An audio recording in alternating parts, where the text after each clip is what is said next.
Now, ladies and gentlemen, Valve has come out with yet again another banger update for CS2. Now, there is a blog post, but also many shadow updates behind the scenes that were not included. Ever since Counter-Strike 2's full release just a little over a week ago, it seems like for the time being, Valve has only pushed out anywhere from 2 to 3 updates a week, and that's officially, that being with a blog post, some sort of social media post, and the rest is just done behind the scenes that we can't see. Today's video is going to be going over everything: CS2's most recent updates, shadow updates that most of us have missed, quick tutorial on how to get better FPS inside CS2, and the last thing worth mentioning is the Paris sale removal, which for yes, people wondering, it just happened. Now today's video sponsor is Skins Monkey. Skins Monkey is a buying and trading marketplace for your CS items. It makes a safe and easy way to trade out your inventory for something new. By using my code MANDO, you can get a deposit bonus of 35% alongside a free $5 in your first trade, with a max bonus if you spend $100 or more. With a large variety of skins, deposit options, alongside daily, weekly, and monthly giveaways, they're doing a great job rivaling other competition. If interested, it'll be at the top of the link in the description below. Now firstly, for today's video, here's the rundown. Just like every other CS2 update video, Valve started out hours and days before with DPR updates. The most recent blog post is from October 4th. This makes me think we're probably going to get another blog post later tonight with possibly some new microtransactions that we will talk about later in the video. Now, as we just discussed, the blog post came out October 4th. Release notes are up for today. The community reaction, well, was to be expected. People were happy things were getting fixed. Valve was very active and working on the game, but we're pretty upset with missing features from CSGO still, connection and crashing issues, but also the Paris sale removal. And that happened as of you watching today's video, earlier on in the night anyway. People are pretty happy about it, but as you can probably guess and are feeling yourself, it's a little too late at this point. But also it's something a lot of people can learn from if it's their first time investing in CS, or just need a quick reminder that Counter-Strike is not a stock market. It is its own market. It's a hobby, which for new people getting in or coming into the game, consider it a hobby investment, not much more. Only put in what you can afford to lose. Possibly a commentary later this week on that. And as it goes for the blog post, in the graphics category, they removed a couple settings, mainly the very high setting, especially on the texture detail. This was always set to very high. Myself, including a lot of my friends who I played with, said every time they would boot the game or try and save their settings, it would just go to the automatic very high setting instead of actually saving to their proper,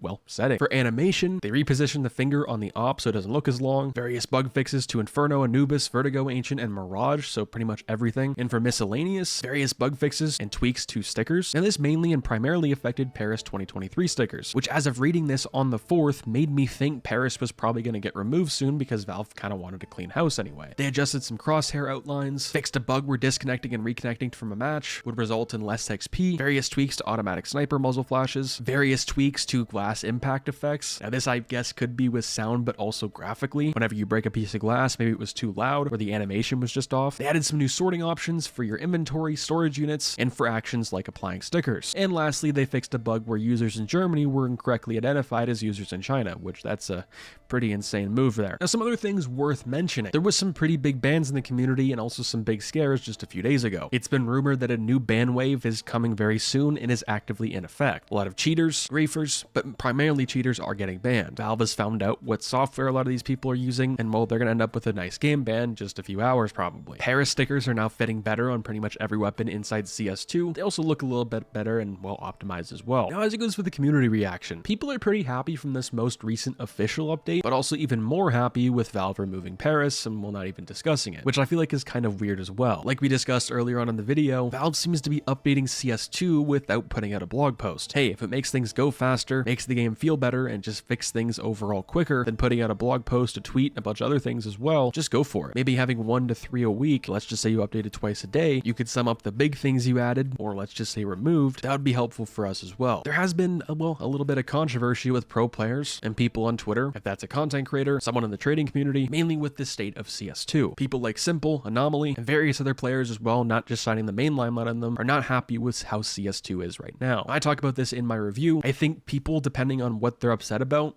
have the right to be mad, but I want to save it for that video specifically. And what started the segment in today's video is from XMercy CS. Now he's a Twitter content creator, if that's what you want to say now, for CS. He's someone I suggest you go follow, writes insanely in-depth, detailed articles in his own words about Counter-Strike 2 and the state of certain situations. Replying to Simple being pissed about CS2 and pretty much telling people to stay away from the game, he replied and quote tweeted this is exactly the opposite we should do right now, especially coming from pros and a very iconic one. Valve can only update the game if we keep playing and sending feedback, which I completely you agree with. CS2 is here to stay. If we want it to be good as fast as possible, that's the best way to do it. What a shame to see people like Simple doing this. One of the most influential CS players, encouraging others to talk trash and quit the game on the most important phase of its development. Literally the opposite of what Robs is doing right now. Thank you, by the way. And I guess I can also see where someone like Simple's coming from as well, out of anger and frustration at the game. But I've talked about this in pretty much every update video and commentary on CS2 since it's been out. We have to deal with what we've been given, and it's not the best product, but we also have to remember it's better than 99% of the trash from AAA studios that's coming out nowadays. Even if it's missing features from CSGO, Valve has a lot of experience, they're innovative, they get things done quick with, well, the small dev team they have. Very quickly, I want to discuss new content, that coming in the form of a microtransaction, which could roll out with an operation, a case, or both combined. Now, looking back to CSGO Counter-Strike Global Offensive, whenever a major sale or a major capsule got removed from the store after the 75% off sale, immediately or very soon after, we would see an operation or some sort of new case get released. In the past, with Rio, Antwerp, Stockholm, usually they were waiting a little extra to obviously maximize profits and milk everything they possibly can out of that major sale. And that's what they've exactly done with Paris 2023. Now, there were some different circumstances, which I will cover probably in its own commentary, such as they were working on CS2, there was no time and is none right now to get an operation, which is also why I think we'll probably see a new case within the next few weeks. If not few weeks, then that'll be the next big thing on the checklist. First major thing is to fix Counter-Strike 2. Make sure all the skins that already are here, that exist, work properly. The game